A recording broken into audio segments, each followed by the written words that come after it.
Hi friends, my name is Nandita. I am from Andhra Pradesh.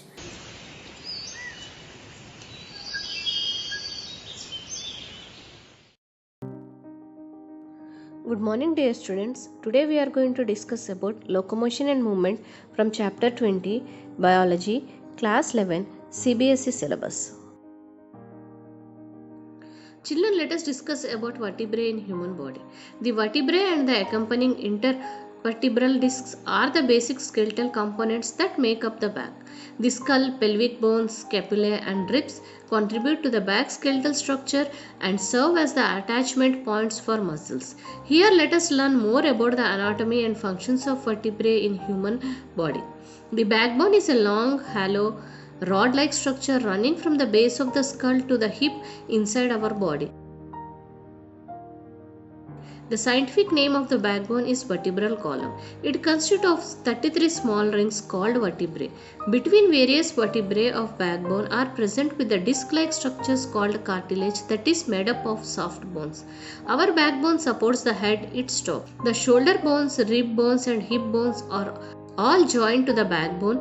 Vertebral column is a string-like vertebrae which extends in the mid-axis of the back, posterior part of our trunk from head to the lower inferior extremity of the trunk.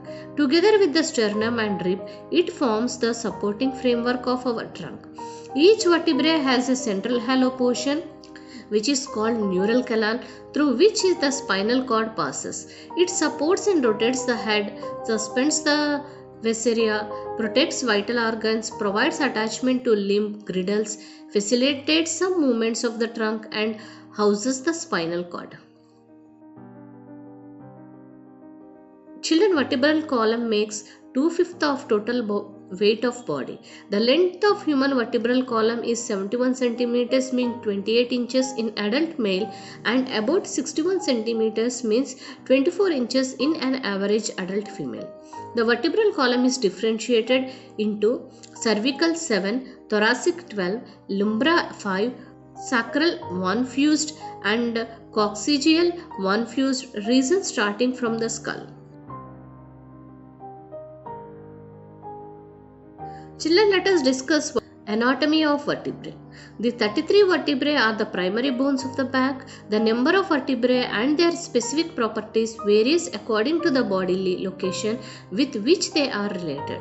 There are 7 cervical vertebrae, 5 lumbar vertebrae, 12 thoracic vertebrae, 5 sacral vertebrae and 3 to 4 coccygeal vertebrae. Already we discussed that. The sacral vertebrae unite to form a single bone structure known as sacrum. The coccygeal vertebrae have a simple form, range in the number of 3 to 4, 4 being most common and frequently unite into a single coccyx. The total number of cervical, thoracic and lumbar vertebrae comes into 24 along with unfused sacral and coccygeal vertebrae. They make 33. Thus, the number of vertebrae present in human is 33. In adult humans, the 5 sacral vertebrae fuse to form a single sacrum and 4 coccygeal vertebrae fuse to form a single coccyx. Those adults have only 26 vertebrae. Children, let us discuss about typical vertebrae. A typical vertebrae comprises a vertebral arch as well as vertebral body. The characteristic features in a typical vertebrae are as follows.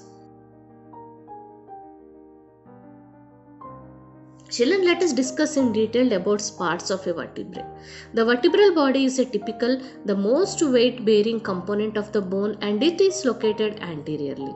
It becomes larger from the cervical vertebrae C2 to the lumbar vertebrae L5. It is connected to another vertebrae by ligaments and intervertebral discs. Intervertebral discs are made up of fibrocartilaginous material divided the vertebral bodies of neighboring vertebrae. The vertebral arch is responsible for the posterior and later portions of the foramen vertebrae. Each vertebrae's vertebral arch is made up of laminae and pedicels. A vertebral foramen is an opening formed by posterior portion of the vertebral arch and the anterior portion of the vertebral body. A spinous process emerges inferiorly and posteriorly from the intersections of two laminae and serve as a location for ligament and muscle attachment. On each side, a transverse process protrudes posterior-laterally from the pedicel laminae junction. Superior and inferior articular process also protrude from the area where the laminae and pedicel join. Children, let us discuss about cervical vertebrae. The number of cervical vertebrae are seen in almost all mammals including human beings. The first atlas C1 and the second axis C2 cervical vertebrae are designed to support the head movement. The primary differentiating characteristics of C1 is the absence of vertebral body. During development, the vertebral body of C1 merges with the body of C2 to form the dens of C2. The cervical vertebrae from C3 to C6 are small structures. The C7 bone has long penis process whose tip can be flat through the skin.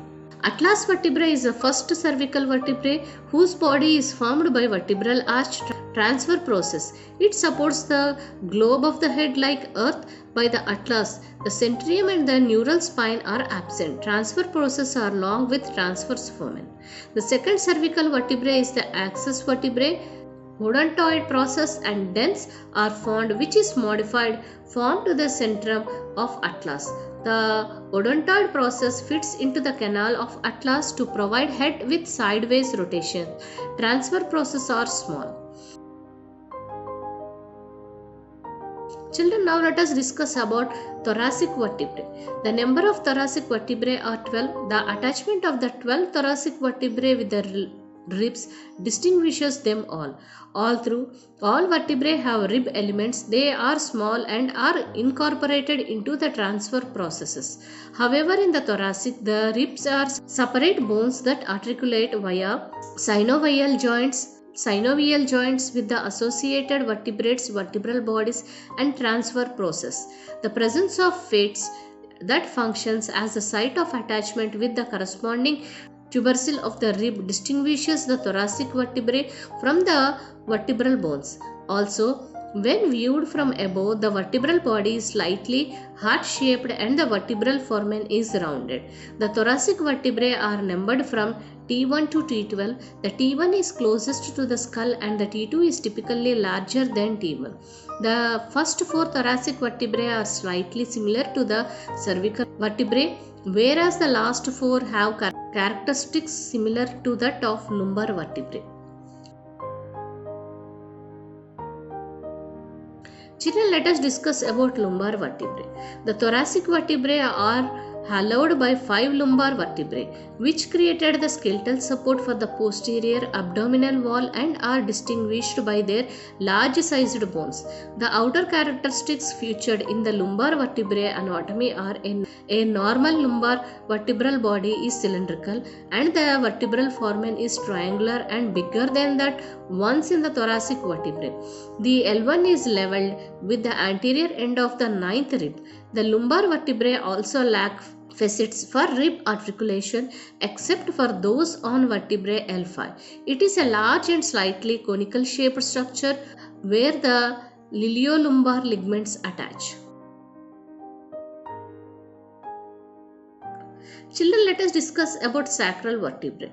Next, the 5 sacral vertebrae fused into a single bone known as sacrum. It articulates with the pelvic skeleton on either side and it is component of the pelvic wall. The anatomy of sacral vertebrae is as follows. It has a triangular form with an inferiorly pointed apex and it is bent to have a convex posterior and concave anterior surfaces.